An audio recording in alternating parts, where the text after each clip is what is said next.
Praise the lord. దేవుని పరిశుద్ధ నామానికి మహిమ కలుగును గాక. అనుదిన దైవ కృపా కార్యక్రమం ద్వారా ఈ దినం దేవుని మాటలు వింటున్న మీ అందరికీ ప్రత్యేకమైన వందనాలు తెలియజేస్తూ ఉన్నాం. నిశ్చయంగా ఆయన ఉన్నతమైన సన్నిధి మీకు తోడయుండును గాక. ఆమేన్. మనకు విరోధి అయిన సాతాను మనల్ని పలుమార్లు మోసం చేయాలని చూస్తూ ఉంటాడు. వాడు చాలా వయస్సు కలిగిన వాడు, చాలా అనుభవం కలిగిన వాడు. యుగయుగాల నుంచి కూడా ఎంతో మందిని వంచిస్తూ మోసం చేస్తూ వస్తున్నాడు. మరి వాడి తంత్రాలను మనం గుర్తెరగాలి, వాడి కుయుక్తిని మనం గుర్తించాలి అంటే యేసు రక్తం చేత కడగబడి యేసయ్యను హత్తుకొని యేసయ్య ప్రేమలో స్థిరపడితేనే తప్ప వాడి కుయుక్తిని మనం తెలుసుకోలేం. కొంతమంది ఏమో సాతానుతో చేయి కలిపి వాడి బుద్ధులు నేర్చుకొని వాడి వలె ప్రవర్తిస్తూ ఉంటారు. అలాంటి వాళ్ళు దేవుని ఆశీర్వాదాలకు దూరమైపోతారు.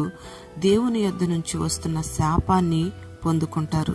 ఇలా పరిశుద్ధ గ్రంథంలో సాతాను వలె కుయుక్తిగా నడుచుకొని అనేక మందిని మోసం చేసి దేవుని యొద్ద నుంచి వచ్చిన శాపాన్ని పొందుకున్నారు. పరిశుద్ధ గ్రంథంలో యెహోషువ గ్రంథం 9వ అధ్యాయం 4వ వాక్యంలో రాయబడిన రీతిగా గిబియోనీయులు కుయుక్తిగా నడుచుకున్నారు. దూరదేశము నుండి ప్రయాణమై వచ్చిన రాయబారుల వేషం వేసుకుని వారి గాడిదలకు పాత గోనెలు కట్టి పాతగిలి చినిగి కొట్టబడిన ద్రాక్షరసపు సిద్ధులు తీసుకొని పాతగిలి మాసికలు వేయబడిన చెప్పులు పాదాలకు తొడుక్కొని పాత బట్టలు కట్టుకుని వారు ఆహారంగా తెచ్చుకున్న భక్ష్యాలు ఎండినవిగా చేసి యెహోషువ యొద్దకు వచ్చారు. ఈ గిబియోనీయులు యెరూషలేం పట్టణానికి కొద్ది దూరంలో ఉన్నవారు మాత్రమే. అయితే మేము దూరదేశం నుంచి వచ్చారు అని అబద్ధమాడారు. ఐగుప్తు దేశంలో దేవుడు మీకు చేసిన అద్భుతమైన కార్యాలను మేము విన్నాము. మా దేశ నివాసులైన పెద్దలు మీ యొద్దకు మమ్మల్ని పంపించారు అని అబద్ధమాడారు. అయితే మీరు మాతో ఒక నిబంధన చేయండి అని యెహోషువను అడిగారు. ఈ గిబియోనీయులు మమ్మల్ని బ్రతకనివ్వండి అని యెహోషువను అడిగినప్పుడు ఆ రీతిగా యెహోషువ వాళ్ళని బ్రతకనివ్వడానికి వారితో నిబంధన చేశాడు. 3 దినముల తర్వాత వీళ్ళు పొరుగువారే దూరదేశం నుంచి వచ్చిన వాళ్ళు కాదని యెహోషువ తెలుసుకున్నాడు. అయితే వీళ్లను చంపను అని నిబంధన చేశాడు గనుక వాళ్ళని చంపకుండా బ్రతకనిచ్చాడు. యెహోషువ ఈ గిబియోనీయులను పిలిచి మమ్మల్ని ఎందుకు మోసం చేశారని అడిగినప్పుడు వాళ్ళు మీరు సకల జాతులను నిర్మూలన చేస్తారని మేము విని మిక్కిలి భయపడి ఈ రీతిగా చేశామని సమాధానం చెప్పారు. అప్పుడు యెహోషువ మీరు శాపగ్రస్తులుగా మార్చబడతారు, దాస్యము కిందే మీరుంటారు, మీరిక మీదట కట్టెలు నరికేవారిగా నీళ్లు చేదేవారిగా ఉంటారని యెహోషువ చెప్పాడు.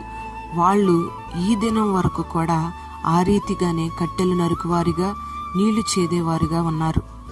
అయితే ఈ గిబియోనీయులు మరణం నుంచి తప్పించబడడానికి దేవుని సేవకుడైన యెహోషువతో అబద్ధమాడారు. ఈ అబద్ధమాడడం ద్వారా మరణం నుంచి తప్పించబడ్డారేమో గాని శాపగ్రస్తులుగా మార్చబడ్డారు.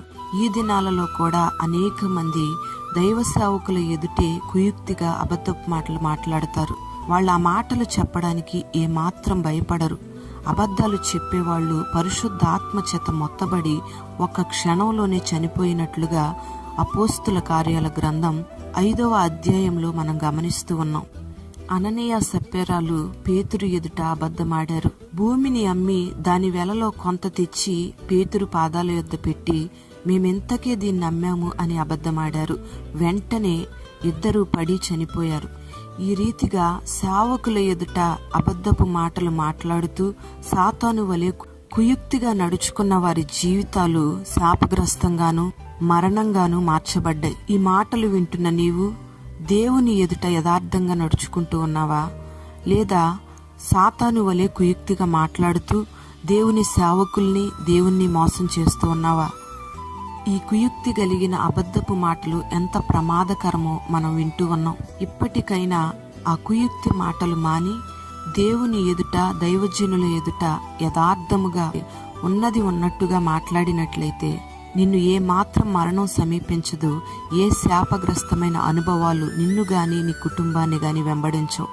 ఇహమందు పరమందు కూడా గొప్ప శాశ్వతమైన ఆశీర్వాదాలతో నీవు నీ కుటుంబం నడిపించబడతారు. మరి అట్టి రీతిగా కుయుక్తి లేని వారిగా అబద్ధపు మాటలు చెప్పని వారిగా దేవుని ఎదుట దైవజనుల ఎదుట యథార్థముగా నడుచుకొందురుగాక. అట్టి కృప నా దేవుడు మీకు అనుగ్రహించునుగాక. ఆమేన్.